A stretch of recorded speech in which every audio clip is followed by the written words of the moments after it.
నమస్తే, welcome to special debate. నేను Srikanth. Musi ప్రక్షాళనాంశం Congress party versus ప్రతిపక్షాలుగా మారిపోయింది.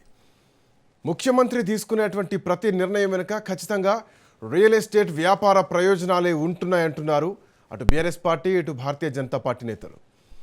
రేవంత్ రెడ్డి ప్రతి అడుగులో కూడా భూముల పంచాయతీలు, రియల్ ఎస్టేట్ దోపిడీ దాగుందనే ఆరోపణలు వినిపిస్తున్నాయి. రేవంత్ తీరు, ఆయన చేస్తున్నది మూసి సుందరీకరణ కాదని, పేద ఇళ్లను కూల్చి కార్పొరేట్ శక్తులకు భూములను కట్టబెట్టేటువంటి రియల్ ఎస్టేట్ దోపిడీ అన్నటువంటి ఆరోపణలు వినిపిస్తున్నాయి. వీటితో పాటు రేవంత్ రెడ్డి వేసేటువంటి ప్రతి అడుగు వెనక భూములు ఖచ్చితంగా రియల్ ఎస్టేట్ వ్యాపారాలు జరుగుతున్నాయి, వాటి ప్రయోజనాలే కనిపిస్తున్నాయి అన్నటువంటి విమర్శలు ఈరోజు తెలంగాణలో వినిపిస్తున్నాయి. ఈ అంశం ఇట్లా ఉంటే, మూసి పరివాహక ప్రాంతంలో ఇప్పటికే ఇల్లులు కూల్చివేస్తూ ఉంటున్నారు. వాటికి సంబంధించి ల్యాండ్ ఆక్యుపై చేసుకోవడానికి నోటీసులు కూడా ఇచ్చారు, పత్రికా ప్రకటనలు కూడా ఇచ్చారు. మధు పార్క్ రిడ్జ్ కూడా పూర్తిగా నేలమట్టం చేయబోతున్నారు. సో ఆ పరిసర ప్రాంతం మొత్తం కూడా నేలమట్టం అయిపోతుంది. సో మూసీ ప్రక్షాళనలో భాగంగా Musi project, Musi river front అభివృద్ధి ఒక లండన్ థేమ్స్ లాంటి నది అభివృద్ధిలాగా, అటు సబర్మతి నది అభివృద్ధిలాగా మూసీని కూడా అభివృద్ధి చేయాలా, భవిష్యత్తులో మూసీ అనేటువంటి పేరు పెట్టుకునే స్థాయికి మూసీ రావాలనేది ముఖ్యమంత్రి అనుకుంటున్నటువంటి కోరిక. సో ఈ ప్రాజెక్టు ముందు కదులుతుందా? చాలామంది మేధా పాట్కర్ వంటి సామాజిక కార్యకర్తలు ఇప్పటికే దీన్ని వాయిదా వేయాలి, మూసీని ప్రక్షాళన చేయడం వదిలేసి మూసీని వెంట ఉన్నటువంటి ఆ ఇల్లులు కూల్చేస్తే ప్రస్తుతానికి ప్రభుత్వానికి ఏమొస్తుంది? అట్లీస్ట్ ఇంకా డిపిఆర్ కూడా సిద్ధం కాలేదు. అసలు ఈ మూసీ ప్రాజెక్టుకు, ఈ మూసీ రివర్ డెవలప్మెంట్కు, మూసీ రివర్ ఫ్రంట్కు ఎంత ఖర్చు అవుతుంది? గాంధీ సరోవర్కి 1000 కోట్లు అంటున్నారు, లేదు 200 కోట్లలో అయిపోతుందని చెప్పేసి ముఖ్యమంత్రి అంటారు. 1,50,000 కోట్లు అని చెప్పేసి గతంలో వచ్చినటువంటి కామెంట్, లేదు 70,000 కోట్ల రూపాయలతో అయిపోతుందని చెప్పేసి కాంగ్రెస్ పార్టీ చెందినటువంటి కొంతమంది మంత్రులు మాట్లాడుతున్నారు. హైదరాబాద్ ఏం జరగబోతుంది? హైదరాబాద్లో మూసీ నది సుందరీకరణతో ఒక అంతర్జాతీయ స్థాయిలో ఉన్నటువంటి సుందరీకరణగా మూసీ ప్రాజెక్ట్, మూసీ సుందరీకరణ జరగబోతోందా? పేదల ఇళ్ళు కూల్చే కంటే ముందు పేదలకు, అక్కడ ఉన్నటువంటి నివాసితులకు ముఖ్యమంత్రి ఈరోజు సాయంత్రం పీపీటీ ప్రజెంటేషన్ ఇవ్వబోతున్నారు. దాంట్లో ఏం క్లారిటీలో ఇవ్వబోతున్నారు, ఏ అంశాలని ప్రధానంగా ముఖ్యమంత్రి తీసుకురాబోతున్నారు? దరిదాపు 500 మంది మేధావులతో ఈరోజు తాజ్ కృష్ణ హోటల్లో సాయంత్రం 6 గంటలకు పీపీటీ ప్రజెంటేషన్ ఇవ్వబోతున్నారు. ఈ కూల్చివేసిన ఇళ్లకు సంబంధించి వాళ్ళకు నష్టపరిహారం ఏంటి, ల్యాండ్ ఎక్విజిషన్ ఏమైనా చేస్తారా, చాలా అంశాలకు క్లారిటీ రావాలి. సో ఏకంగా ముఖ్యమంత్రి దీనిపైన పీపీటీ ప్రజెంటేషన్ ఇవ్వబోతున్నారు. మాట్లాడడం ఎట్లా ఉండబోతుందో, బిఫోర్ దట్ ఇప్పటికే చాలా రోజుల నుంచి ప్రొటెస్టులు కొనసాగుతూనే ఉన్నాయి. మూసీ ప్రాంతంలో మా ఇల్లు కూల్చొద్దంటూ కూడా ఆ బాధితులంతా కూడా ప్రొటెస్ట్ చేస్తున్నారు. ఈరోజు ఉదయం నుంచి ప్రొటెస్ట్లో కూర్చున్నారు. మా కరెస్పాండెంట్ రాజు ఉన్నారు వాళ్ళతో పాటు. అసలు వాళ్ళు ఏం డిమాండ్ చేస్తున్నారు, వాళ్ళ ఇల్లులు నేలమట్టం చేయొద్దని వాళ్ళు అడుగుతున్నారు. ఖచ్చితంగా ఆ దిశగానే ప్రభుత్వం ముందుకెళ్తోంది. ముఖ్యమంత్రి సాయంత్రం ఏం చెప్పబోతున్నారు ఒకసారి మాట్లాడదాం. ఆ స్పాట్ నుంచి మా కరెస్పాండెంట్ రాజు ఉన్నారు. రాజు, చూస్తున్నాం మీ వెనకాల చాలామంది ప్రొటెస్ట్లో కూర్చున్నారు, టెంట్లు వేసుకొని దీక్ష చేస్తున్నారు. ఏమంటున్నారు ఒకసారి అక్కడ పరిస్థితి ఏంటి మీరు చెప్పండి, అండ్ వాళ్ళతో కూడా మాట్లాడించే ప్రయత్నం చేయండి. గత కొంతకాలంగా మనం చూస్తా ఉన్నాం, రాష్ట్ర ప్రభుత్వం మూసీ రిజర్వేషన్ కు సంబంధించి వెనక్కి తగ్గేటట్టుగా కూడా మనకు కనిపించట్లేదు. ఎట్టి పరిస్థితుల్లోనూ ముందుకే వెళ్లాలని చెప్పేసి కూడా రాష్ట్ర ప్రభుత్వం అయితే దీన్ని ప్రతిష్టాత్మకంగా తీసుకున్నట్టుగా కూడా తెలుస్తా ఉంది. చాలా మంది కూడా మూసీ పరివాహక ప్రాంతంలో ఉన్నటువంటి ప్రజలు పెద్ద ఎత్తున ఇక్కడ టెంట్లు వేసుకుని వాళ్ళ పనులన్నీ మానుకొని కూడా ప్రత్యేకంగా ఇక్కడికి వచ్చి కూడా వాళ్ళ తమ నిరసనను తెలియజేస్తా ఉన్నారు. కానీ ప్రభుత్వానికి మాత్రం వీళ్ళే నిరసనలు అయితే వినిపిస్తున్నట్టుగా కూడా ఏ కోశాన కూడా కనిపించట్లేదని చెప్పేసి బాధితులు అయితే వాపోతున్న పరిస్థితి కనిపిస్తా ఉంది.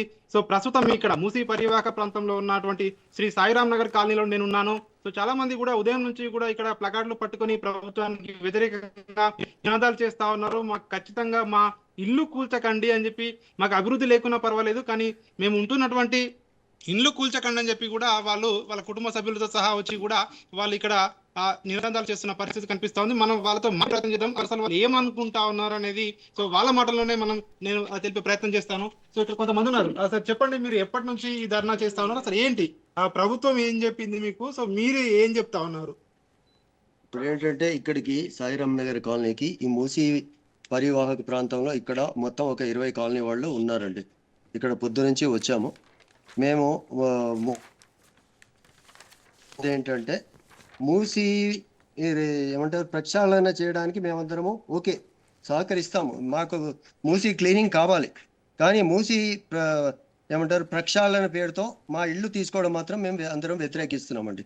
ఎందుకంటే ఇదేమో HMDA layout.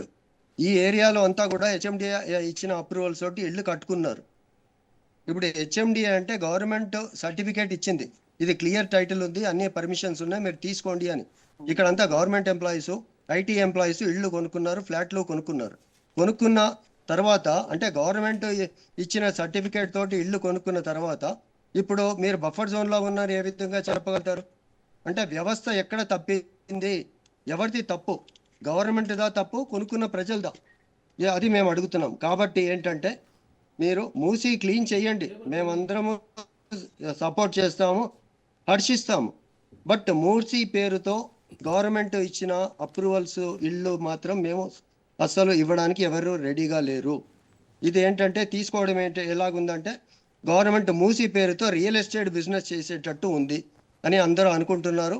So we want Musi cleaning, not beautification పేరుతో real estate. We are against that. ప్రభుత్వం ఏం చెప్తుందంటే మీరందరూ కూడా మూసీ నది ఏదైతే స్మెల్ ఉందో ఈ వాసన దుర్వాసనలో ఉంటున్నారు, సో మీకు అందరికీ కూడా ఇది బ్యూటిఫికేషన్ చేస్తే కొంతమందికి నష్టం జరిగినా కూడా పెద్ద ఎత్తున ప్రజలకు లాభం చేకూరుతుంది, హైదరాబాద్ అభివృద్ధి చెందుతుందని చెప్పి ప్రభుత్వ వర్షం చెప్తా ఉంది. సో ఎవరైతే ఇక్కడ బాధితులు ఉంటారో వారికి నష్టపరిహారం కూడా ఇస్తాము, కాంపన్సేషన్ ఇస్తామని ప్రభుత్వం చెప్తా ఉంది. సాక్షాత్తు ముఖ్యమంత్రి కూడా చెప్తా ఉన్నారు. సో మీరు దీన్ని ఎట్లా చూస్తారు? ఇప్పుడు ముఖ్యమంత్రి గారు చెప్పేది ఏది నమ్మేటట్టు లేదండి. ఆయన ఇంతవరకు ఏది చెప్పినా కూడా ప్రజలు ఎవ్వరూ నమ్మట్లేదు. ఆయన డబ్బులు ఇస్తా అన్నా, ఎందుకంటే ఇప్పుడు వాళ్ళకు ఉన్న రిటైర్డ్ ఉద్యోగులకు జీతాలు అంటే ఇవ్వండి, 6 గ్యారంటీలు అంటే ఇవ్వండి, ఆ రైతు బంధు అంతా ఇవ్వండి. ముఖ్యమంత్రి ఒకవైపు ఏమో మా దగ్గర డబ్బులే లేవు, నాకు గొంతు కోసినా డబ్బులు రావు, 1 రూపాయి రాదు అనే విధంగా డైలాగ్ కొట్టుకుంటూ మళ్ళీ ఇక్కడ మేము ఇన్ని డబ్బులు ఇస్తాము అన్ని డబ్బులు ఇస్తామంటే ఎవ్వరు నమ్మడానికి రెడీగా లేరు.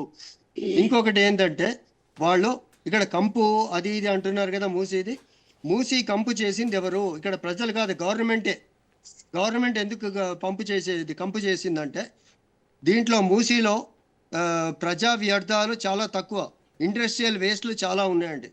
ఎందుకంటే ఇండస్ట్రియల్ పొల్యూషన్ ఏదైతే మూసీలో కలుపుతున్నారో, ట్యాంకర్ల ద్వారా వచ్చి కలుపుతున్నారో, ప్లస్ ఈ ఫార్మా కంపెనీస్ పొల్యూషన్స్ అన్నీ ఏదైతే కలుపుతున్నారో, గవర్నమెంట్ ఏం చేస్తుంది? అది కలపకుండా ఏం చేస్తుంది? ఇప్పుడు హ్యూమన్ వేస్ట్ కోసం ఎస్టీపీలు పెట్టారు పాత గవర్నమెంట్, మీరు ఆ విధంగా ఆలోచించారా? ఇంకోటి మీరు ఇప్పుడు బ్యూటిఫికేషన్ పెడితే పక్కన డెవలప్మెంట్ చేసినా కూడా నీటిని మాత్రం మీరు శుభ్రపరచాల్సిన అవసరం చాలా ఉంది.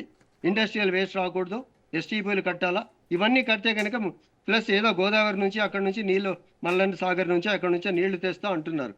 ఇప్పుడు ఇవి క్లీన్ చేసి కొత్త నీళ్ళు వస్తే కంపు ఎక్కడ ఉంటుందండి? ప్రజలంతా హ్యాపీగా ఉండగలుగుతారు. మీరు క్లీన్ మీద ఫోకస్ చేయండి. గవర్నమెంట్ మూసీ నదిని క్లీన్ చేయడానికి ఫోకస్ చేయండి. మేమందరము మీకు సహాయం చేయడానికి రెడీగా ఉన్నాము. మూసీ పేరు మీద రియల్ ఎస్టేట్ మాత్రం వి అపోజ్. Thank you. ఇక్కడ ఇంకా కొంతమంది ఉన్నారు, ఇంకొకరితో మాట్లాడే ప్రయత్నం చేద్దాం. సార్ చెప్పండి, మీరు ఎప్పటి నుంచి ఇట్లా ఆందోళన చేస్తా ఉన్నారు? మీ ప్రధాన డిమాండ్ ఏంటి? చాలా రోజుల నుంచి అంటే ఆల్మోస్ట్ 1.5 ఇయర్ నుంచి అయితే మేము ఇదే ఆందోళన చేస్తున్నామండి. ఎందుకంటే ప్రతిసారి ప్రతి 1 మంత్కు 2 మంత్స్కి ఒకసారి ఏదో కొత్తగా మాట్లాడటము, కొత్తగా చేయడము. అంటే ఆయనకు ఉద్దేశమే జస్ట్ మాకు మూసి డెవలప్ చేయడం అంటే దాన్ని క్లీన్ చేయడం మొదలుపెట్టి అది పక్కన పెట్టేసేసి మాకు ల్యాండ్ కావాలంటారు. ల్యాండ్ దేనికి అవసరం చెప్పండి? క్లీన్ చేసేస్తే మీరు క్లీన్ చేసి ఆ గోదావరి నది నీళ్ళు తెచ్చి ప్రవహిస్తే ఆటోమేటిక్గా క్లీన్ అయిపోతుంది. ఇక వేరే ల్యాండ్ ఎక్వైర్ చేసే అవసరం కూడా ఉండదు మాకు. దీన్ని ప్రపంచ స్థాయి నగరంగా తీర్చిదిద్దాలంటే ఇక్కడ అభివృద్ధి చేస్తే చాలా వరకు కూడా ఇక్కడ మార్కెటింగ్ ఏరియా పెరిగిపోతుంది, బిజినెస్ కు, సో అదే విధంగా ఇండస్ట్రియల్స్ కి చాలా మందికి ఉపాధి దొరుకుతుందని చెప్పి ప్రభుత్వం చెప్తా ఉంది. సో అది అందులో నిజం లేదా? ఎట్లా ఉపాధి ఎట్లా అవుతుందండి? ఇల్లు కూలగొట్టి ఇప్పుడు సపోజ్ బఫర్ జోన్ అంటున్నారు. ఇది వరకు మా కాలనీ స్థాపించింది చూడండి, 35 years ఓల్డ్ కాలనీ మాది. It is a proper HUDA layout. నేను ఇల్లు కట్టేది కూడా 1992లో ఇల్లు కట్టుకున్నానండి. 35 ఇయర్స్ నుంచి నేను ఇక్కడే ఉంటున్నాను. అప్పుడు బఫర్ జోన్ ఎంత 9 మీటర్స్ అంటే 12 మీటర్స్, దానికన్నా ఎక్కువ లేదు. పైగా మెయిన్ థింగ్ ఏంటంటే ఇది మూసీ నది, ఇది కాదు మేము ఉంటున్న కాలనీ పక్కన.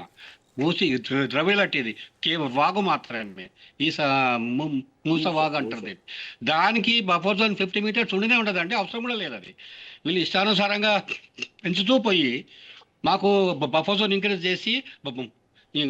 ఇంక్రీజ్ చేసినాక కూడా ఆడ మళ్ళీ అమ్యూజ్మెంట్ పార్కులు కడదాము, ఎంటర్టైన్మెంట్ జోన్ క్రియేట్ చేద్దామంటే సో అందుకనే బఫర్ జోన్ మాకు అంత వర్చదు కూడా. 9 మీటర్స్ 12 మీటర్స్ లో ఎంత ఉన్నారో అంతలో మీరు ఎంతగా చేయొచ్చు. క్లీన్ చేయండి, ఫస్ట్ క్లీన్ చేసి దాన్ని మంచిగా నది ప్రవహించేటట్టుగా చేస్తే నది బతుకుతుందండి. కాబట్టి దాని సంతోషంగా మేము ఒప్పుకుంటాం. అంతేగాని మీరు ఇది చేయకుండా ఇప్పటిక right, thank you Raju, thank you. So Musi పరివాహక ప్రాంతంలో ఉన్నటువంటి బాధితులంతా కూడా టెంట్లు వేసుకొని నిరసన తెలుపుతున్నారు. అసలు అక్కడ గతంలో 1992లో మేము అక్కడికి వచ్చి ఇండ్లు కట్టుకున్నాం. అప్పుడు 9 మీటర్లు ఉండే. సో ప్రభుత్వాలే హెచ్ఎండిఏ అప్రూవల్ తోటే లేఅవుట్లోనే మేము కొన్నాం. అప్పుడు పర్మిషన్లు ఇచ్చినటువంటి ప్రభుత్వాలు ఈరోజు ఎందుకు ఇల్లు కూల్చాల్సినటువంటి పరిస్థితులు వస్తున్నాయి? ఎస్టీపీలు పెట్టి దాన్ని ప్రక్షాళన దిశగా వాసన రాకుండా, దోమలు లేకుండా చర్యలు తీసుకోవాల్సినటువంటి ప్రభుత్వాలు సుందరీకరణ పేరుతో కారిడార్లు నిర్మిస్తామని చెప్పేసి ఈరోజు ప్రజల్ని ఇబ్బందులకు గురి చేస్తోంది, ఒక భయభ్రాంతులకు గురి చేస్తున్నారని చెప్పేసి ప్రజలు మాట్లాడుతున్నటువంటి పరిస్థితి. ఈరోజు సాయంత్రం 6 గంటలకు ముఖ్యమంత్రి నేరుగా దీనికి సంబంధించి పీపీటీ ప్రజెంటేషన్ ఇవ్వబోతున్నారు 500 మంది మేధావులతో. సో చాలా విమర్శలు కూడా ఉన్నాయి. అండ్ ఒకవేళ పొలిటికల్గా రాజకీయ ప్రతిపక్షాలు కూడా ముఖ్యమంత్రి ప్రజెంటేషన్కి ఓకే చేస్తే, అంటే సానుకూలంగా స్పందిస్తే, వాళ్ళకి న్యాయం జరిగేలా మాట్లాడితే దాని ఎట్లాంటి రాజకీయ అడ్డంకులు అనేటివి ఉండేయని చెప్పాలి.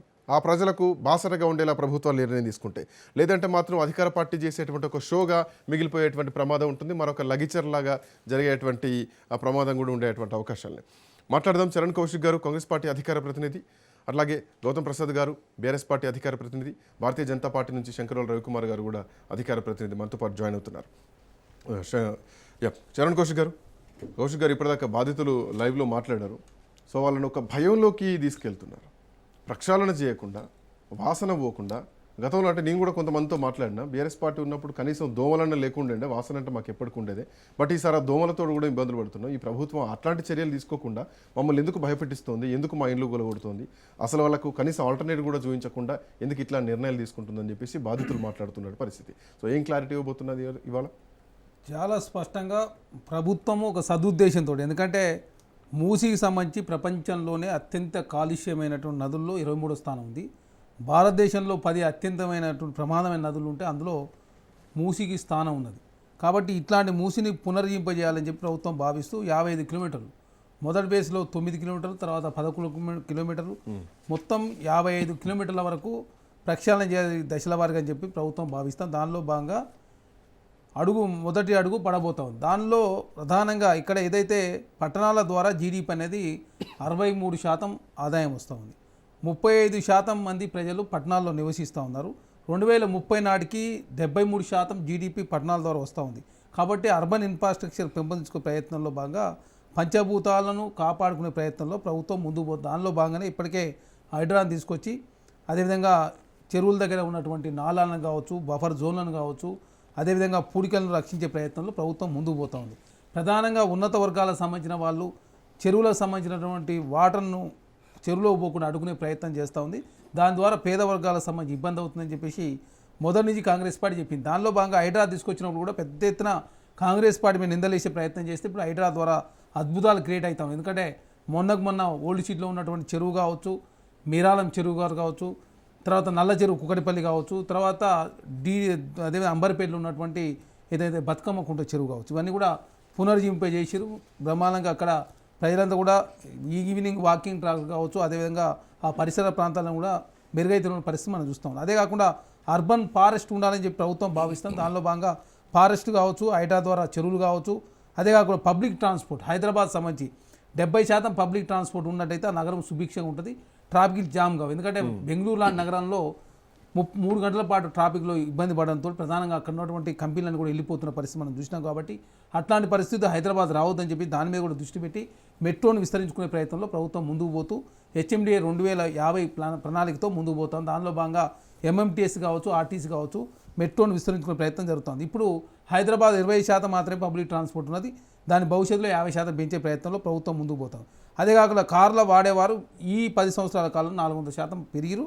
అదే కాకుండా బస్సులు వాడేవాళ్ళు 400% తగ్గిన పరిస్థితి మనం చూసినాం. కాబట్టి దానిలో భాగంగా ప్రభుత్వం ముందుకు పోతుంది. అదే కాకుండా 30% రాష్ట్రాలకు రాజధానులలో మాస్టర్ ప్లాన్ లేని పరిస్థితి. కాబట్టి ఆ మాస్టర్ ప్లాన్ కూడా పునరుద్ధరించే ప్రయత్నంలో ప్రభుత్వం ముందుకు పోతూ, అదే కాకుండా 50% మున్సిపాలిటీలకు కూడా మాస్టర్ ప్లాన్ లేవు. కాబట్టి అవన్నీ కూడా మాస్టర్ ప్లాన్ రూపొందించుకునే ప్రయత్నంలో భాగంగా ప్రభుత్వం ఇప్పటికే 24 అర్బన్ డెవలప్మెంట్ అథారిటీలు కూడా ఏర్పాటు చేసింది. అదే కాకుండా central pollution control board CPCB, అదేవిధంగా భారతదేశంలో 10 కలుషితమైన నదులు ఉంటే మూసి దానిలో స్థానం లభించింది. కాబట్టి ఖచ్చితంగా దీన్ని పునరుద్ధరింపేయాలని చెప్పేసి కేంద్రం నుంచి మీరు కూడా చేస్తున్నారు కరెక్టే, ఒత్తిడి ఉన్న కానీ పరిస్థితి. ఇక్కడ కొన్ని కన్ఫ్యూజన్ ఉన్నటువంటి ప్రశ్నలు ఏంటంటే, గాంధీ సరోవర్ కడితే గాంధీ విగ్రహానికి 5,000 కోట్లు అన్న ప్రచారం జరిగితే దాన్ని ముఖ్యమంత్రి ఖండిస్తారు, 200 కోట్లలో అయిపోద్దని చెప్పేసి. విగ్రహానికి 200 కోట్లు అంటున్నారా, లేదంటే ల్యాండ్ అక్విజిషన్ చేస్తే వాళ్ళకి ఇచ్చేటువంటి బాధితులకు ఇచ్చేటువంటి బడ్జెట్ని కూడా దాంట్లో కలుపుతున్నారా? అట్లా చూసుకుంటే కనుక మీరు చెప్పినట్టు 50 కిలోమీటర్ల పొడవుతో చూస్తే భారీ కట్టడాలు ఉన్నాయి. ఇదే పరివాహక ప్రాంతంలో జూ పార్క్ ఉంది, హైకోర్టు ఉంది, చాలా కట్టడాలు ఉన్నాయి. అటు బస్ డిపో ఉంది, సిటీ కాలేజ్ ఉంది, ఉస్మానియా హాస్పిటల్ ఉంది. సో చాలా పెద్ద ప్రాజెక్ట్ తీసుకొస్తున్నారు. ఇప్పటివరకు ఏమైనా దీంట్లో డిపిఆర్ ఉందామంటే ఇప్పుడు డిపిఆర్ కూడా కనీసం లేనటువంటి పరిస్థితి. సో దీంట్లో ఏమైనా క్లారిటీ వచ్చేటువంటి అవకాశం ఉందా?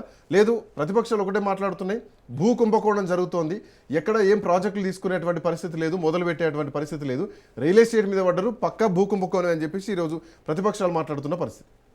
నిజాం స్ఫూర్తితో మూసిని పునరింపజేయాలని చెప్పి ప్రభుత్వం భావిస్తుంది. దానిలో భాగంగా మురుగు సమస్య పరిష్కారం కోసం దాదాపు 160 ప్రాంతాలను గుర్తించి ప్రధానంగా ఎక్కడెక్కడ మురుగు ప్రధానంగా మూసిలోకి వస్తూ ఉంది అవన్నీ కూడా ఏ విధంగా ఫిల్టర్ చేసి మూసిలోకి వదిలేసే ప్రయత్నంలో భాగంగా ఇప్పటికే గోదావరి వాటర్ సంబంధించి 20 టీఎంసీలు 15 టీఎంసీలేమో హైదరాబాద్ తాగునీటి అవసరాల కోసం, 5 టీఎంసీలేమో మూసిని పునర్జీవించే కార్యక్రమంలో భాగంగా తీసుకుంది. ఇది మధు రిడ్జ్ ఏదైతే పార్క్ ఉందో అపార్ట్మెంట్ సంబంధించి అది 2 నదులు కలిసే మధ్యలో ఉన్నది.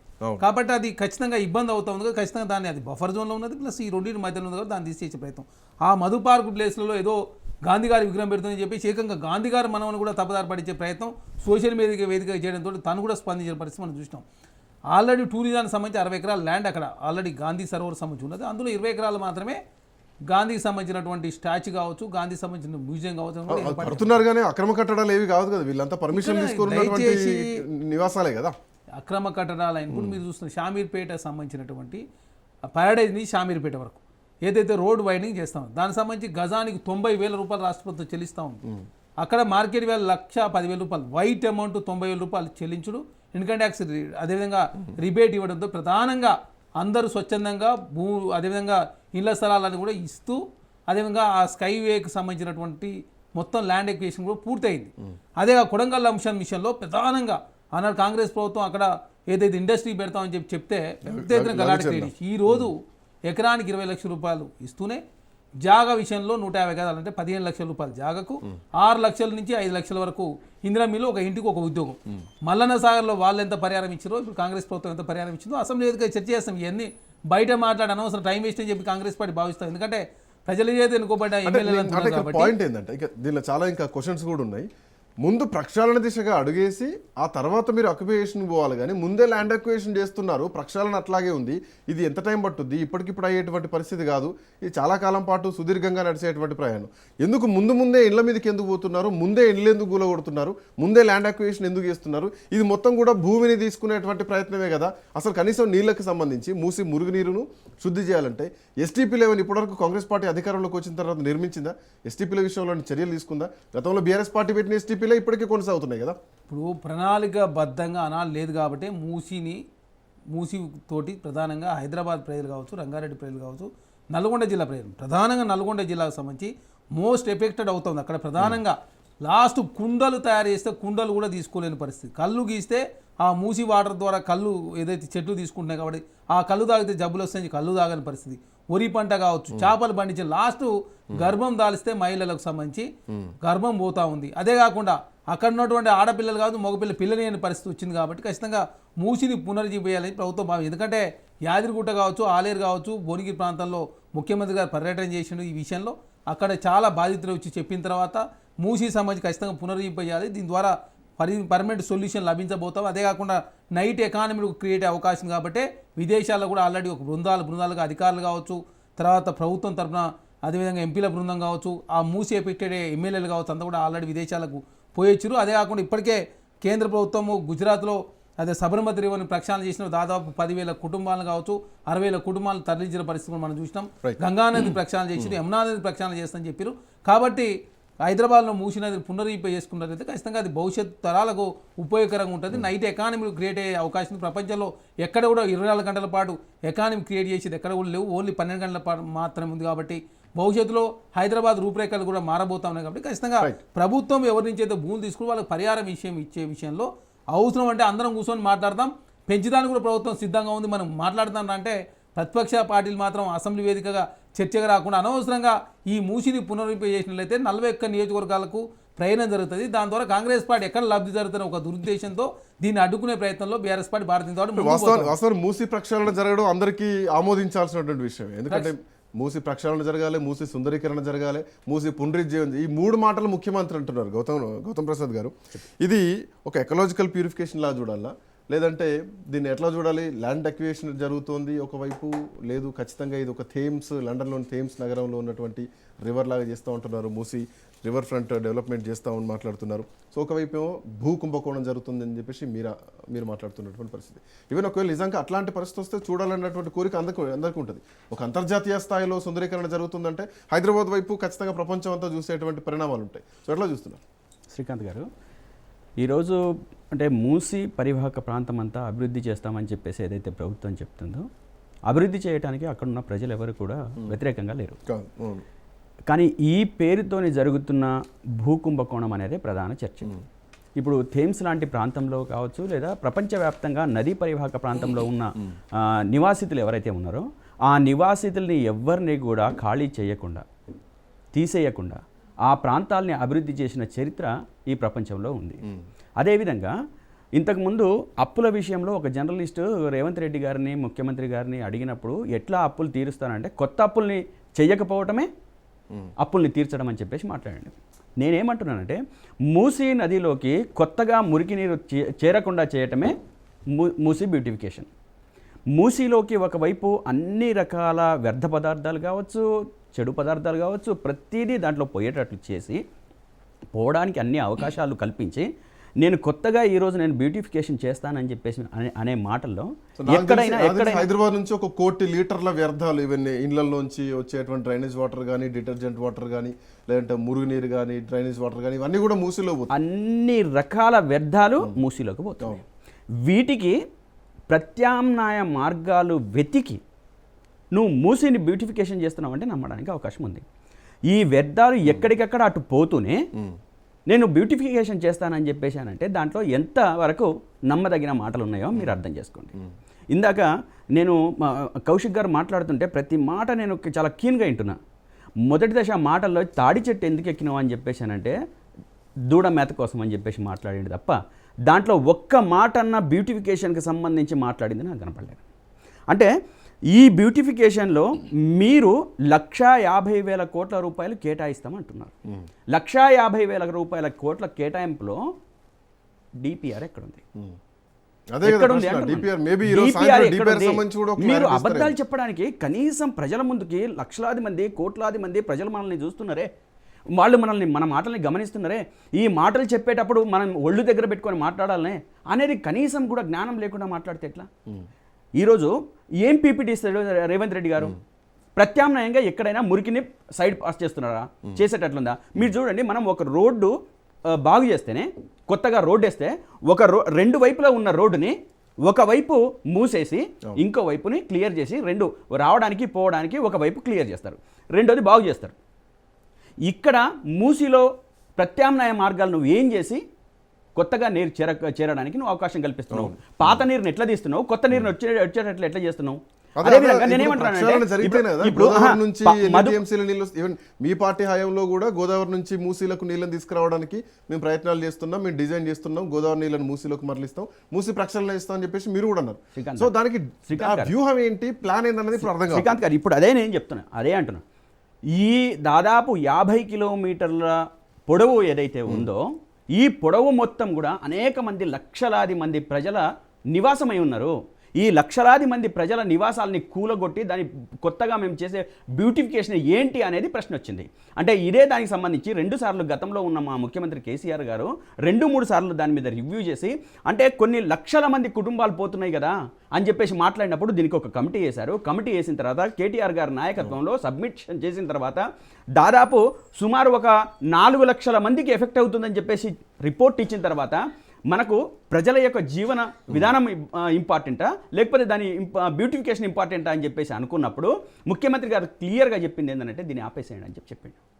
ప్రజల బాగోగులు వాళ్ళ దానికి ఆల్టర్నేట్ ఆలోచించండి. అదే తను చెప్పింది ఏంటంటే ఆనోడు కమిటీకి చెప్పింది ఏంటంటే ప్రజల యొక్క జీవన విధానాలు ధ్వంసం కావడానికి వీల్లేదు, దానికి ప్రత్యామ్నాయంగా మీరు ఆలోచించండి అని చెప్పింది తప్ప ఈ రకంగా జీవితాలని విధ్వంసం చేసి వాళ్ళ బతుకుల్ని ధ్వంసం చేసి ఈరోజు వాళ్ళ జీవితాలను రోడ్డు మీదకి తీసుకొచ్చే బతుకుల్ని రోడ్డు మీదకి తీసుకొచ్చే విధంగా చేయమని చెప్పలేదు.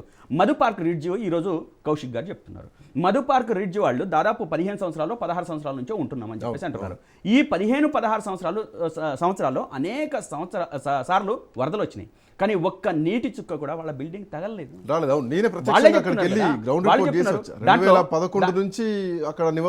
నివాసం ఉంటున్న వాళ్ళు ఏ రోజు కూడా ఒక నీటి చుక్క వాళ్ళకి తగలకుండా, వాళ్ళకి వరద ఎఫెక్ట్ లేకుండా, వాళ్ళకి ఎటువంటి ఇబ్బంది కాకుండా ఈ రోజు అక్కడ మీరు ధ్వంసానికి పాల్పడుతున్నారంటే మీ ఉద్దేశాలు ఏందో క్లియర్గా ప్రజలకు అర్థం కావట్లేదా? అదేవిధంగా ఈరోజు ట్రాఫిక్ మూసికి సంబంధం ఏంది శ్రీకాంత్ గారు నేను చెప్తాను.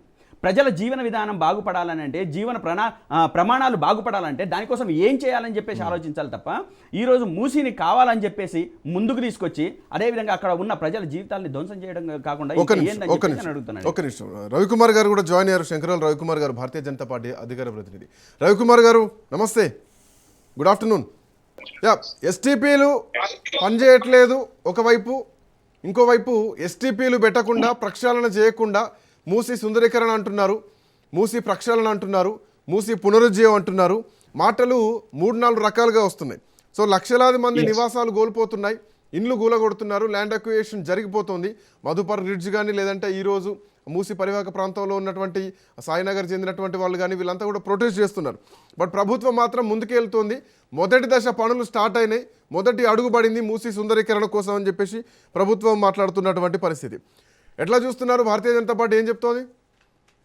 శ్రీకాంత్ గారు, ముందుగా మీకు ప్రేక్షకులకి ప్యానల్ ఉన్న మిత్రులు ఇద్దరికి నమస్తే. నమస్తే. శ్రీకాంత్ గారు, అడ్డుకుంటాం శ్రీకాంత్ గారు 100% ఖచ్చితంగా ప్రజల వైపు నిల్చొని ప్రజల కోసము, ప్రజలకు అన్యాయం జరగకుండా ప్రజలకు న్యాయం జరిగేటట్టుగా మేము ఖచ్చితంగా అడ్డుకుంటాం.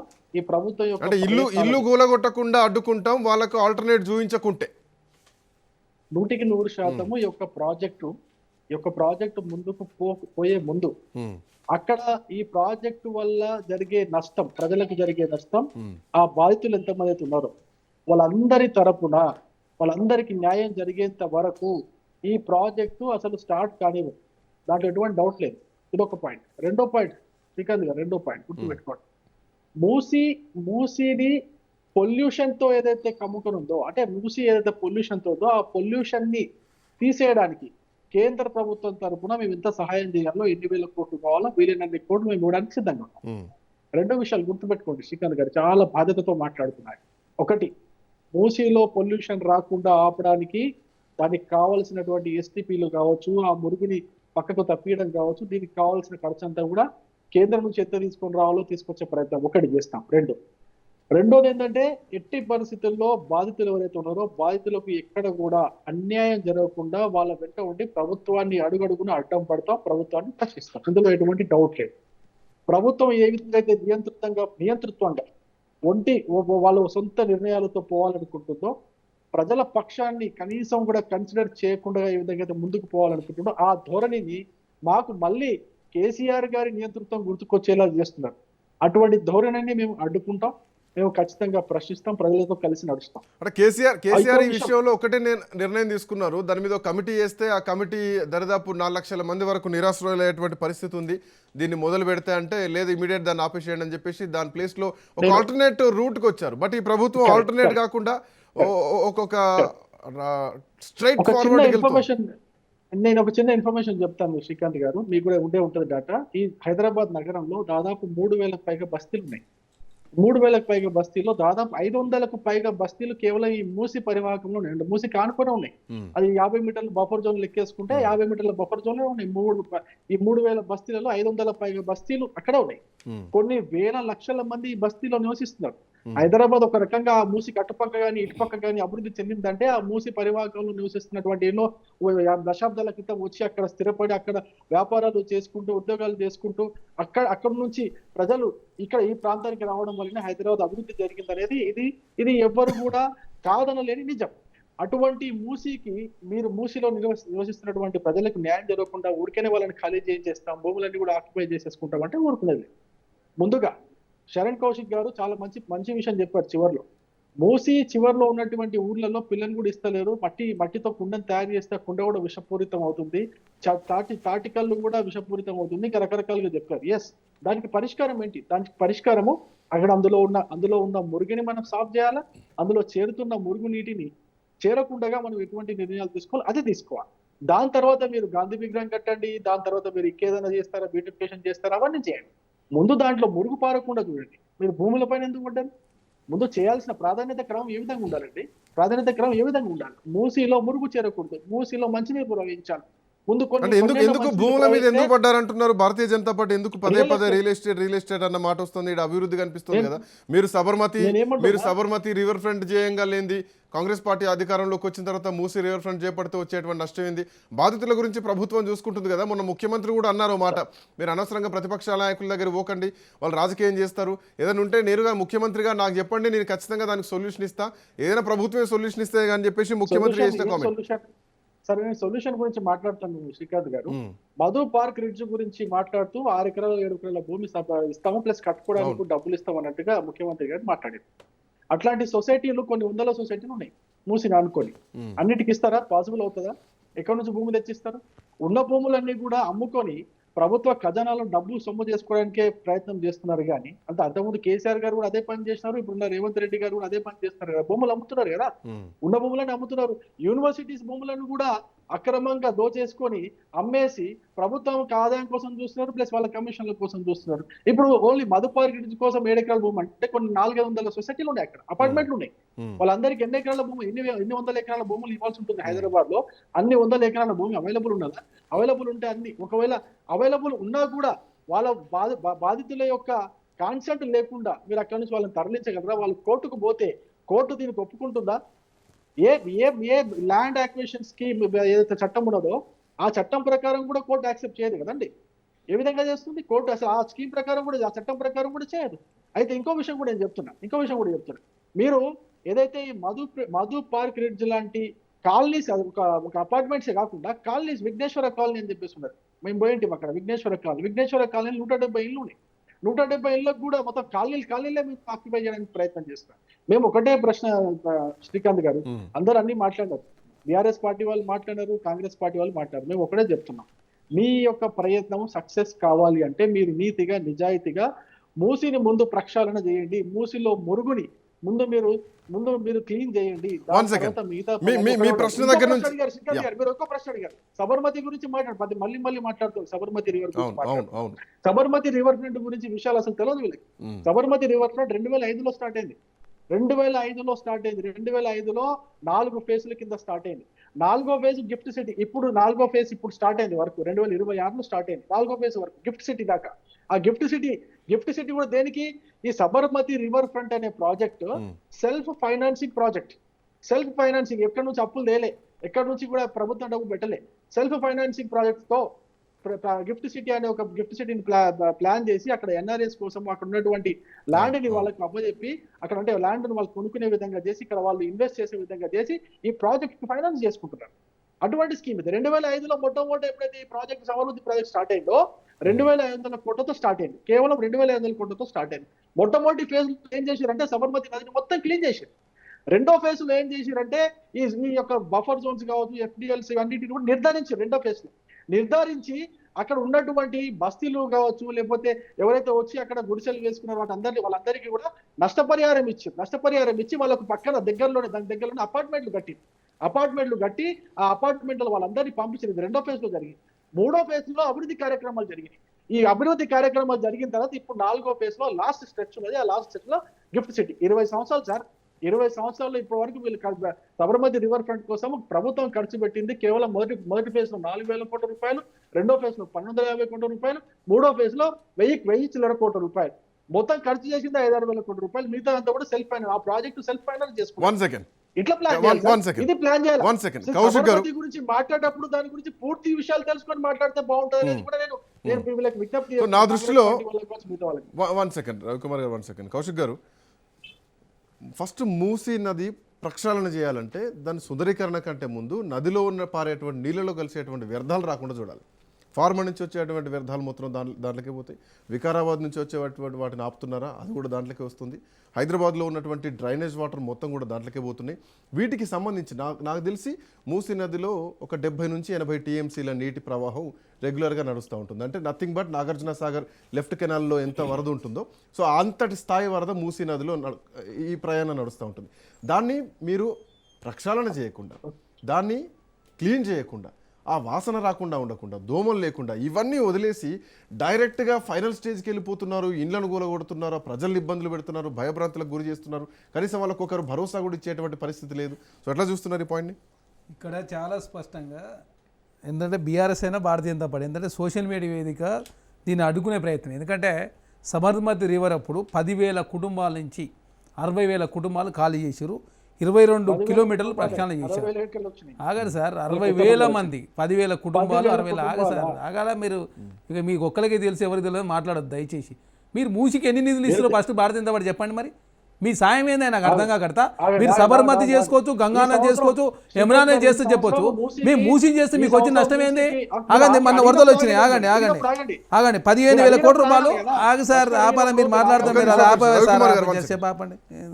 ఇప్పుడు నేను ఎమ్మెల్యే అయితే ఎంపీ అయితే ఒకటి మధ్యలో వస్తారు, నాకు అర్థం కాదు. మేము ఇల్లే కామ్గా అరే ఆపు సార్ ఆపాలి. మరి ఎందుకు మధ్యలో ఎందుకు వచ్చి నాకు అర్థం కాదు. చెప్పుకున్నారు అరే ఆపు సార్ ఇదే వద్ద. అరే మమ్మల్ని ఆపండి సార్, ప్లీజ్ ఆపండి ప్లీజ్. అరే సార్ ప్లీజ్ ఆపండి ప్లీజ్, ఆగండి ప్లీజ్. అరే అరే ఆపు సార్ ప్లీజ్ ఆపండి. మీరు ఆగండి ప్లీజ్. ఇదేదో మళ్ళీ మర్యాద పిచ్చి పిచ్చి అని మాట్లాడుతావు. అరే ఆపు సార్ ఆపాల, మీరు మాట్లాడినా పిచ్చి పిచ్చి అని మాట్లాడుతావు. నేనేమన్నా మాట్లాడినా? ఆగో గిదే వద్దనేది సబ్జెక్ట్. అరే ఆపు సార్, మీరేంది నాకు చెప్పేది? మీరు మాట్లాడారు అయిపోయింది మీ టైం. రవికుమార్ గారు పిచ్చి పిచ్చి ఏంది? ప్రశ్న అడిగారు. అరే ఆపు సార్, మీరేం ప్రశ్న అడిగారు? మిమ్మల్ని అడిగినా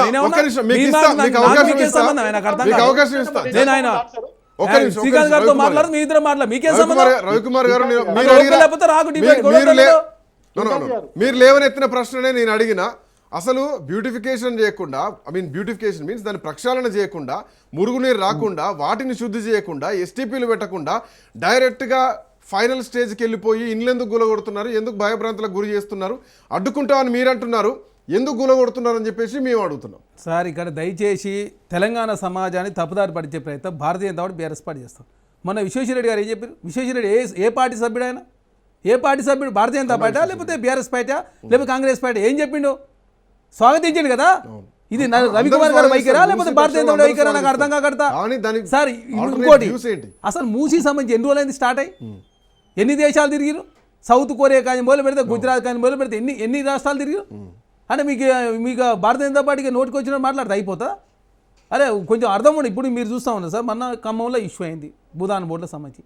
ప్రజలు అనుకున్నట్టు విధంగా ప్రభుత్వం ఈ డబుల్ బెడ్రూమ్లు కావచ్చు జాగా ఇచ్చి డబుల్ బెడ్రూమ్లు ఇస్తామని చెప్పి చాలా స్పష్టంగా చెప్పింది కదా.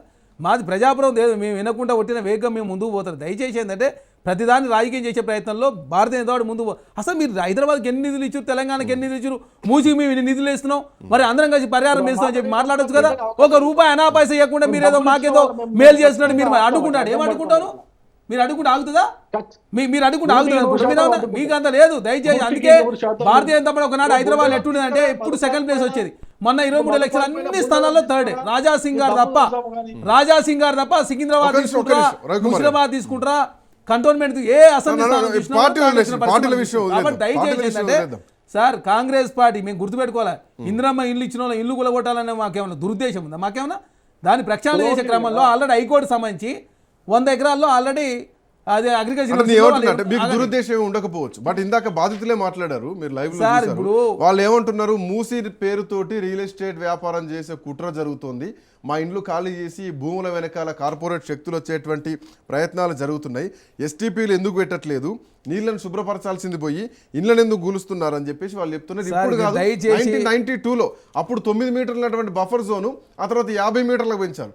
సరే అప్పుడు వీళ్ళ అధికారంలో ఉండొచ్చు, బఫర్ జోన్ పెంచింది, ఆ రోజు వరదలు వచ్చినటువంటి నేపథ్యంలో ఆమ్రపాలి జిహెచ్ఎంసీ కమిషనర్గా ఉన్న టైంలో ఆ బఫర్ జోన్ పెంచినటువంటి పరిస్థితి. సార్ అసలు వదిలేసి ఎందుకు మీరు దయచేసి ఎవరైనా ఆనాడు 10 ఫీట్ల రోడ్డుతోటి నడిచిపోయింది, బైక్లే ఉన్నాయి. ఈరోజు కార్లు 33 ఫీట్ల రోడ్లు వచ్చినాయి, 100 ఫీట్ల రోడ్డు, 200 ఫీట్ల రోడ్డు, 500 ఫీట్ల రోడ్డు పోతుంది సార్. మరి ఎందుకు పెంచినట్టు ఏం సమాధానం చెప్తాం? అదే కాదు భారతీయ జనతా ఇంత చెప్తాం సార్. ఒక్క ప్రభుత్వ రంగ సంస్థ స్థాపించారు మీరు. అసలు మీరు మీ 10 సంవత్సరాల కాలం నరేంద్ర మోడీ గారు వచ్చిన తర్వాత ఉన్న ప్రభుత్వ రంగ సంస్థలు మీరేమో అమ్మొచ్చు కార్పొరేట్లకు.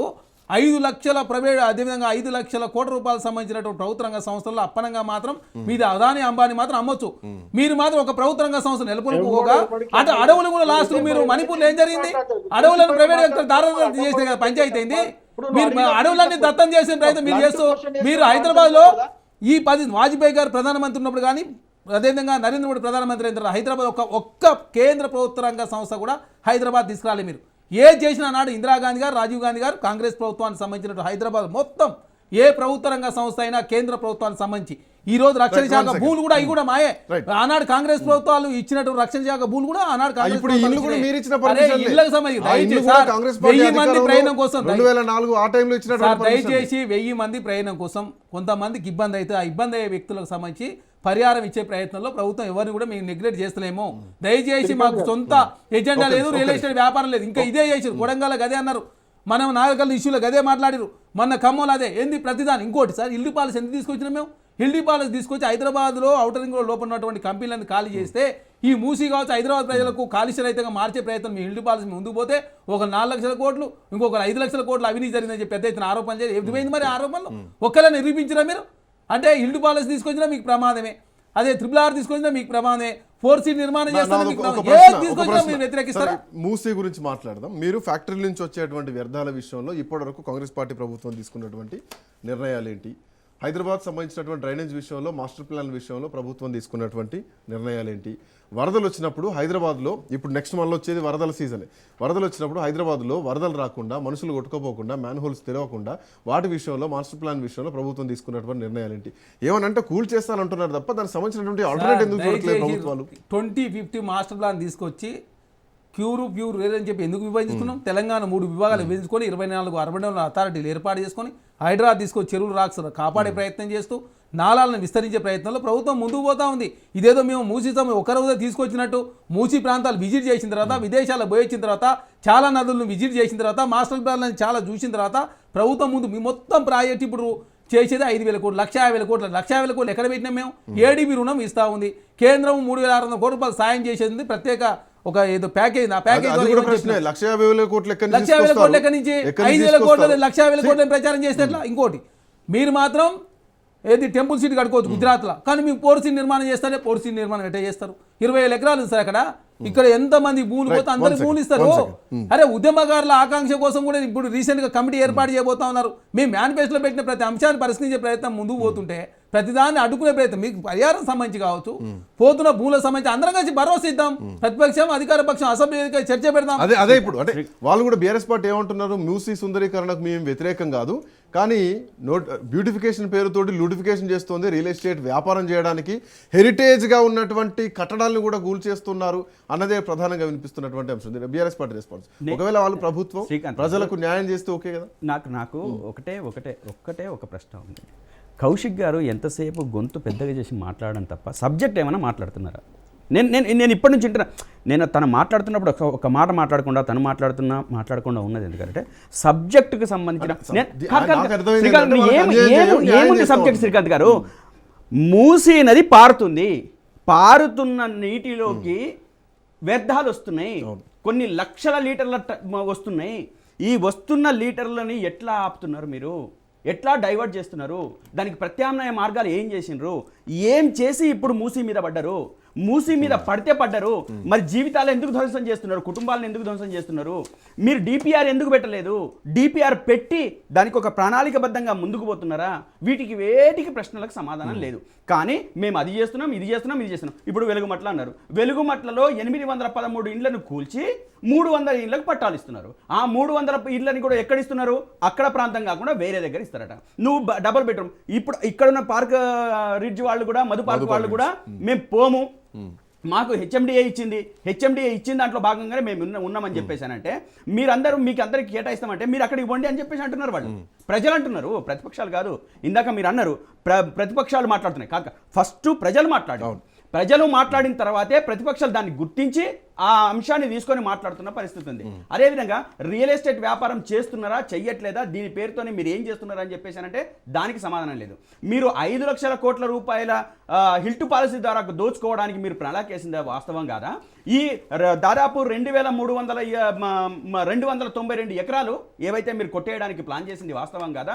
ఈ దాంట్లో అంతా బయలు చేసిన తర్వాత కదా మీరు అంతా సైలెంట్ గా ఉన్నది. ఇప్పుడు దాని మీద మీరు వేసిన ముందడిగేంది, హిల్ట్ పాలసీలో ముందడిగేంది, అదేవిధంగా మీరు వెలుగుమట్లలో చేసింది ఏంది, అదేవిధంగా ఇక్కడ చేసింది ఏంది, అదే లగచగరంలో చేసింది ఏంది. మీరు వచ్చిన కాడి నుంచి మీ ప్లాన్ అంతా రియల్ ఎస్టేట్. సరే రియల్ ఎస్టేట్ అంటే మొత్తం రియల్ ఎస్టేట్ రంగానికన్నా ఉపయోగపడేట ఏదైనా ప్లాన్ చేస్తున్నారంటే కాదు. ఈ దండుపాళెం బ్యాచ్ అనుముల రేవంత్ రెడ్డి అన్నదమ్ములు, అదేవిధంగా వాళ్ళు చుట్టాలు పక్కాలు వాళ్ళతోని ఏవైతే అవకాశాలు ఉన్నాయో అవన్నీ పెట్టడానికి ప్రయత్నం చేస్తున్నారు తప్ప ప్రజలకు ఈ ఇబ్బంది వస్తుంది. ఈ ప్రజలకు సంబంధించిన సమస్యను పరిష్కరించాలి. ఈ సమస్యను మనం ఎట్లా పరిష్కరించాలి, ఈ పరిష్కరించడానికి అడ్డంకులు ఏమున్నాయి, వీటిని కూడా పరిగణలోకి తీసుకోకుండా మేము అది చేస్తున్నాము, ఇది చేస్తున్నాము, 60%, 30%. అరే ప్రజల జీవితాలు నష్టపోతున్నాయా? జీవితాలు నష్టపోతుంటే దాన్ని ఎట్లా ఆపాలని చెప్పేసి ఆలోచించకుండా 4 లక్షల కుటుంబాలు ఇందాక రవి గారు చెప్పినట్టు, అదేవిధంగా కొన్ని వేల బస్తీలు ఉన్నాయి. ఈ వేల బస్తీలు మూసికి ఆనుకొని ఉన్నాయి కదా. ఈ ఆనుకొని ఉన్న బస్తీలలో నివసిస్తున్న ప్రజలు కావచ్చు, అదేవిధంగా పెద్ద పెద్ద అపార్ట్మెంట్లలో ఉన్న ప్రజల వ్యర్థాలు కావచ్చు, ఇవన్నీ మూసిలో ప్రవహించట్లేదా? మరి ప్రవహిస్తుంటే దీని మీద మీరు ఏం మాట్లాడుతున్నారు, దీన్ని ఎట్లా డైవర్ట్ చేస్తున్నారు, దీన్ని సరే వీళ్ళందరూ ప్రక్షాళన చేయాలంటే దానికి ఒక స్టెప్ బై స్టెప్ మీరు అన్నట్టు డిపిఆర్ ఉంటుంది, లేదంటే దానికి సంబంధించి స్టెప్ బై స్టెప్ పరిణామాలు.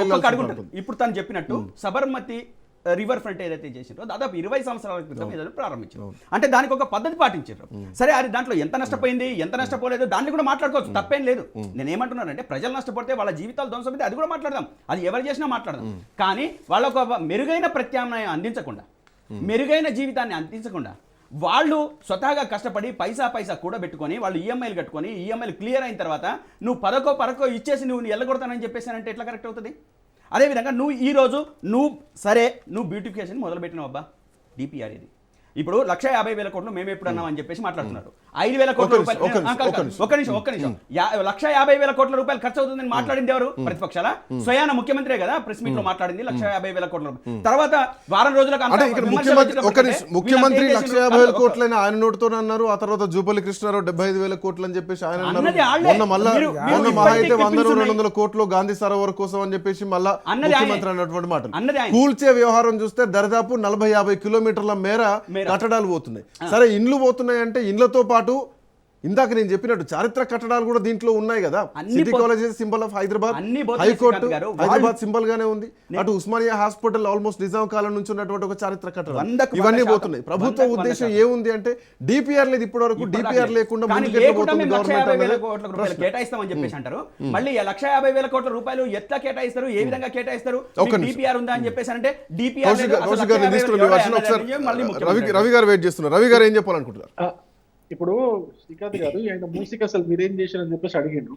ఆయనకు ఒక సమాధానం చెప్తున్నా. 2వ విడత అమృత పథకం కింద మూసీ నది పరివాహక ప్రాంత అభివృద్ధి కార్యక్రమంలో భాగంగా హైదరాబాద్ నగరంలో 3 సీవరేజ్ ట్రీట్మెంట్ ప్లాంట్ సెప్టేజ్ ప్రాజెక్టుల నిర్మాణం, దానికి 3,849 కోట్ల రూపాయలు కేంద్ర ప్రభుత్వం ఇప్పటికే కేటాయించింది. ఆ డబ్బులు వస్తుంది. ఇప్పుడు మూసికి మేము ఏం చేసాం అడిగిన దానికి ఇది ప్రశ్న, దీనికి జవాబు. అండ్ ఇంకా చాలా అసలు ఏం చేశారని అడిగిన దానికి ఇక చాలా బుక్ ఉంది, చదవమంటే మొత్తం చదువుతా, ప్రతి ఒక్కటి వివరంగా చదువుతా, ముఖ్యమైనది ఒక పెద్దది. ఆయనకి పంపిస్తా, లేకపోతే చదవమంటే చదువుతా, టైం ఇస్తే. ఇది ఒకటి. టైం లేదు, ప్రశ్న టైం నేను లేదు, ఏమడుగుతున్నా, short. కాంగ్రెస్ పార్టీ టైం ఉంటుంది obvious గా. కాంగ్రెస్ పార్టీ ప్రతినిధి నేను ఏమడుగుతున్నా, ఒక ప్రశ్న ఏమడుగుతున్నానంటే, ఏమండి మీరు శుద్ధీకరణ చేస్తున్నారా, సుందరీకరణ చేస్తున్నారా? ఒకవేళ శుద్ధీకరణ చేస్తే, నిజంగానే శుద్ధీకరణ అనుకుంటే మీరు ఈ అపార్ట్మెంట్ల జోలికి ఎందుకు పోతున్నారు? ల్యాండ్ యాక్విజిషన్ దేనికోసం? ఒకటి. లేదు సుందరీకరణనే చేయాలనుకుంటే మీరు శుద్ధీకరణ చేయకుండా సుందరీకరణ ఏ విధంగా చేస్తారు? ముందు శుద్ధం కావాలి కదా అదంతా. దాన్ని చేయకుండానే డైరెక్ట్ గా సుందరీకరణ ఎట్లా చేస్తారు? రెండోది. మూడో ప్రశ్న ఏంటంటే సార్, గాంధీ స్మారకానికి 400 కోట్లు 600 కోట్లు రకరకాలుగా చెప్తున్నారు. గాంధీ స్మారకం మీరు కట్టాలనుకుంటుంది బాపుఘాట్ దగ్గర ఆల్రెడీ బాపు విగ్రహం ఉన్నది, ఆయనకు సంబంధించిన ఒక చిన్న మ్యూజియం లాగా ఉన్నది, అన్నీ ఉన్నాయి అక్కడ మీరు మళ్ళీ 600 కోట్లు పెట్టి కట్టే దాంట్లో ఏమేమి విషయాలు ఉంటాయి అవన్నీ కూడా చెప్పలేకపోతున్నారు. అయితే గాంధీ స్మారకానికి శుద్ధీకరణకు సుందరీకరణకు ఏంటి సంబంధం? శుద్ధీకరణ చేయాలంటే మీ ఏంటి? మూసిని ఒక నిమిషం, అంటే కరెక్ట్, ఈ ప్రశ్న ఇప్పుడు నడుస్తుంది. అటు బాధితుల నుంచి కానీ ఇటు ప్రతిపక్షాల నుంచి కానీ ఇది బ్యూటిఫికేషనా లూటిఫికేషనా అర్థం కావట్లేదు అని చెప్పేసి ప్రతిపక్షాలు మాట్లాడుతుంది. కౌశిక్ గారు కన్క్లూడ్ చేయండి. శుద్ధీకరణ చేయకుండా ఎస్టీపీలు పెట్టకుండా కాంగ్రెస్ పార్టీ వచ్చినప్పటి నుంచి ఒక ఎస్టీపీ కూడా లేదు, అండ్ ఉన్న ఎస్టీపీలు కూడా పనిచేయట్లేదు. వికారాబాద్లో కూడా ఒకటి పనిచేయట్లేదు అని చెప్పేసి ఇందాక హరీష్ రావు చెప్తున్నటువంటి పాయింట్. అసలు ఇందులోకి వచ్చేటువంటి డ్రైనేజ్ ఆపకుండా ఈ ఇళ్లను గోలగొడితే సుందరీకరణ అయిపోద్దా? సార్ ఇక్కడ బీఆర్ఎస్ పార్టీకి పాలమూరు రంగారెడ్డికి సంబంధించి 26,000 కోట్ల రూపాయలు ఖర్చు పెట్టి, ఇప్పుడు డిపిఆర్ ఉందా? 26,000 కోట్ల రూపాయలు ఖర్చు పెట్టారు. మరి ఎందుకు డిపిఆర్ లేదు? కాళేశ్వరానికి సంబంధించి కూడా ఇప్పుడు డిపిఆర్ రాలే. మరి డిపిఆర్ రాకుండా 9,000 కోట్ల రూపాయలు ఎట్లా ఖర్చు పెట్టింది మీరు? అంటే బీఆర్ఎస్ పార్టీ ఏది చేసినా కరెక్టు, కాంగ్రెస్ పార్టీ మాత్రం ప్రారంభ దశలో ఉంది. డిపిఆర్ ఖచ్చితంగా అసెంబ్లీ చర్చ చేద్దాం. ఆగండి సార్, రవి గారు సార్ ఇంకొకటి, భారతీయ జనతా పార్టీ మేము మూసీ సంబంధించిన మేము గవర్నమెంట్కి ఏం చెప్పినాం, 5 సంవత్సరాల్లో హైదరాబాద్ నగరం మీద 1,50,000 రూపాయలు ఖర్చు పెట్టబోతా ఉన్నామని చెప్పినాం. మూసీ మీద చెప్పలే. త్రిబుల్ కావచ్చు, త్రిబుల్ రైలింగ్ కావచ్చు, డ్రైపోర్ట్ కావచ్చు, పోర్ట్ సిటీ నిర్మాణం కావచ్చు, హైడ్రా కావచ్చు, మెట్రో విస్తరణ కావచ్చు, ఇవి అన్నిటి మీద కలిపి 1,50,000 కోట్ల రూపాయలు మహానగరం మీద ఖర్చు పెడుతున్నామని చెప్పినాం. మీరు దాన్ని రాజకీయం చేశారు. ఇంకోటి, మూసీ సంబంధించి ఇప్పుడు 5,000 కోట్ల రూపాయలు, అందులో సంబంధించి ఏడీపీ రుణం దాదాపు 4,800 కోట్ల రూపాయలు శాంక్షన్ అయింది. అదే కాకుండా కేంద్రము ఒక స్కీమ్ ద్వారా 3,600 కోట్ల రూపాయలు ఇచ్చేది. దాని మీద కూడా మన బడ్జెట్లో నిధులు ఇవ్వలేదు కాబట్టి దాని మీద కూడా మేము అడిగిన పరిస్థితి. ఎందుకంటే అమృత్ కింద 10 లక్షల జనాభా ఉండి ఒకటి ఇట్లా స్లాట్స్ ఉన్నాయి. దానిలో భాగంగా ఈ నదులకు సంబంధించిన పక్షాలు చేసే ప్రయత్నం దానికి కేంద్రం ప్రత్యేక ప్రోత్సాహం ఉంటుంది కాబట్టి దాన్ని ఇవ్వని చెప్పి అడిగినాం. అడిగితే వాళ్ళు కూడా ఏమైనా డిపిఆర్ ఇవ్వమని చెప్పారు. డిపిఆర్ ఇచ్చిన తర్వాత ఖచ్చితంగా దాని మీద కూడా కేంద్రంలో మంత్రులు కలిసే ప్రయత్నం కూడా చేస్తామని చెప్పి చాలా స్పష్టంగా. కాబట్టి ఇక్కడ ఎవరి భూమో అనవసరం గుంజుకోవాలనే ఉద్దేశం ప్రభుత్వానికి లేదు. రియల్ ఎస్టేట్ అంశానికి తావు లేదు. ఎందుకంటే Bharatiya Janata party real estate గురించి మాట్లాడుకోకపోతే చాలా ఉన్నాయి. ఎందుకంటే అదానికి సంబంధించి అడవి భూములే ఇచ్చిన పరిస్థితి, ఏకంగా అన్ని రకాల భూములు కావచ్చు, బొగ్గు గనులు కావచ్చు, ఒకటి కాదు 2 కాదు, ఇక వాళ్ళ భూముల గురించి మాట్లాడితే చాలా ఎక్కువ సబ్జెక్ట్ చాలాసేపు మాట్లాడచ్చు. కాంగ్రెస్ పార్టీగా ఓన్లీ మూసిని పునరుద్ధరింపేయాలా, 3 జిల్లాలకు ప్రయాణకరంగా ఉండాలా. హైదరాబాద్ మహానగరం ద్వారా జీడిపి భవిష్యత్తులో పెరిగే అవకాశం కాబట్టి ఈ మహానగరం సుభిక్షంగా ఉండాలి, వరదల బాధలు పడొద్దని చెప్పి ప్రభుత్వం భావిస్తూ ఉంది. మొన్న 25లో వరదలు వచ్చినాయి, 20లో వరదలు వచ్చినాయి, 1907లో వచ్చినట్టు వరదల ఏదో 1907 తర్వాత 25లో వచ్చినాయి కాబట్టి అట్లాంటి పరిస్థితి రావద్దని చెప్పి భావిస్తూ ప్రతి మున్సిపాలిటీ మాస్టర్ ప్లాన్ ఉండే ప్రయత్నంలో ముందుకు పోతాం. దానిలో భాగంగా ఇప్పటికే 24 అర్బన్ అథారిటీ కావచ్చు, మున్సిపాలిటీ ప్రత్యేక ప్రణాళికతో 20-50 లక్షలతో ముందుకు పోతామని. కాబట్టి ఏది చేసినా అసెంబ్లీ వేదిక కావచ్చు, ప్రజల ముందు ఉంచే చేసే ప్రయత్నంలో ప్రభుత్వం ముందుకు పోతుంది. కాబట్టి ఇంకా వరకు డిపిఆర్ రాలేదు కాబట్టి ప్రభుత్వం క్లారిటీగా పోతాం. డిపిఆర్ టైం లేదు.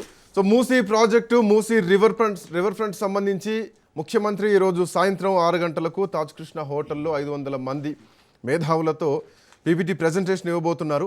మూసీ ప్రక్షాళనకు మొదటి అడుగు పడింది అని చెప్పేసి కాంగ్రెస్ పార్టీ నాయకులు మాట్లాడుతున్నారు. అసలు శుద్ధి చేయకుండా ఇది ఎలా ప్రక్షాళన చేస్తారు? ఏకంగా నివాసం హెచ్ఎండిఏ పర్మిషన్ నుండి జిహెచ్ఎంసీ పర్మిషన్ ఉన్నటువంటి నివాసాలను డైరెక్ట్గా ఎందుకు కూలగొడుతున్నారు? వాళ్లకు ఏం పరిహారం ఇవ్వబోతున్నారు? ప్రతిపక్షాలు రాజకీయం చేస్తున్నాయా? ముఖ్యమంత్రి అభివృద్ధి వైపు ఆలోచన చేస్తున్నారా? హైదరాబాద్లో చారిత్రక కట్టడాలుగా ఉన్నటువంటి ఇందాక నేను చెప్పినటువంటి హైకోర్టు కానీ, సిటీ కాలేజ్ లాంటివి కానీ ఇవన్నీ కూడా ఇక కాలగర్భంలో కలిసిపోబోతున్నాయా? మూసీ సుందరీకరణతో ఈ సెక్టార్ మొత్తం కూడా ఒక నైట్ లైఫ్, ఒక బ్యూటిఫుల్ లైఫ్గా మారిపోతుందా? హైదరాబాద్ ముఖ చిత్రం మారబోతోందా? ఈ నివాసంగా ఉన్నటువంటి బాధితులకు పరిహారంగా ప్రభుత్వం ఏం చేయబోతోంది? మూసి ప్రక్షాళనకు సుందరీకరణకు ఎవరూ అడ్డు కాదు, కానీ బాధితులకు న్యాయం జరగాలన్నది ఇక్కడ ప్రతిపక్షాలు ప్రధానంగా చేస్తున్నటువంటి డిమాండ్. ఆల్మోస్ట్ 70-80 టీఎంసీల ప్రవాహంతో ఉన్నటువంటి మూసీ నది సర్వ రోగాలతోటి, వాసనతోటి, దుర్గంధాలతోటి, దోమలతోటి ప్రజల్ని అనారోగ్యాలకు గురి చేస్తోంది. దాని విషయంలో ప్రభుత్వం శుద్ధి చేయకుండా డైరెక్ట్గా ప్రక్షాళన చేస్తూ ఉంటున్నారు, బ్యూటిఫికేషన్ చేస్తూ ఉంటున్నారు. ఏదేమైనా సాయంత్రం 6 గంటలకు ముఖ్యమంత్రి ఏం పీపీటీ ప్రజెంటేషన్ ఇవ్వబోతున్నారు, దాని తర్వాత ప్రతిపక్షాలు ఎట్లా మాట్లాడబోతున్నాయి, బాధితుల నుంచి ఎట్లాంటి రియాక్షన్స్ రాబోతున్నాయి చూద్దాం. That's all for now. Next updates continue అయితే కీప్ వాచింగ్ రాజ్ న్యూస్.